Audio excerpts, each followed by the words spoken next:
Around 3,200 years ago, long before labor unions, contracts, or modern workers' rights existed, a group of ancient Egyptian artisans did something unimaginable for their time. They walked away from their jobs and launched the first recorded strike in human history. These men lived and worked in a special village called Deir el-Medina, the community responsible for building and decorating the royal tombs in the Valley of the Kings.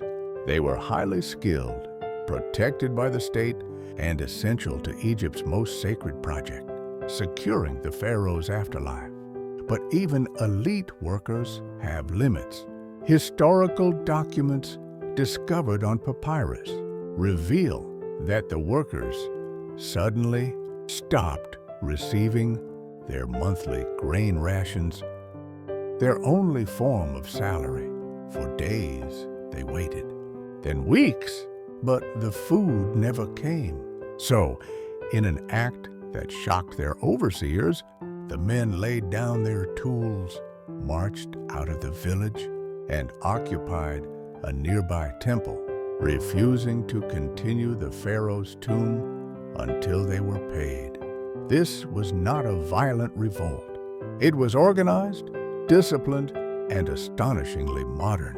Workers submitted written complaints, negotiated with officials, and demanded what was rightfully theirs: fair payment, food for their families, and respect for their labor. The government panicked. Without these artisans, the pharaoh's eternal resting place could not be completed. Temples would remain unfinished. Royal prestige was at risk.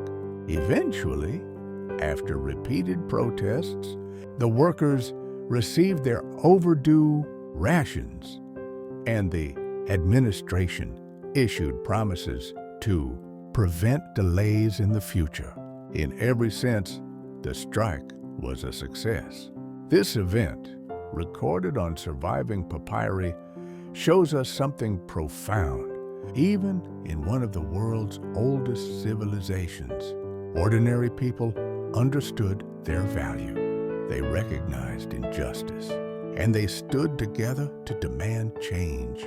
Long before the idea of workers' rights existed, the artisans of Deir el-Medina proved that history isn't only shaped by kings and conquerors, but also by the workers who dared to speak up.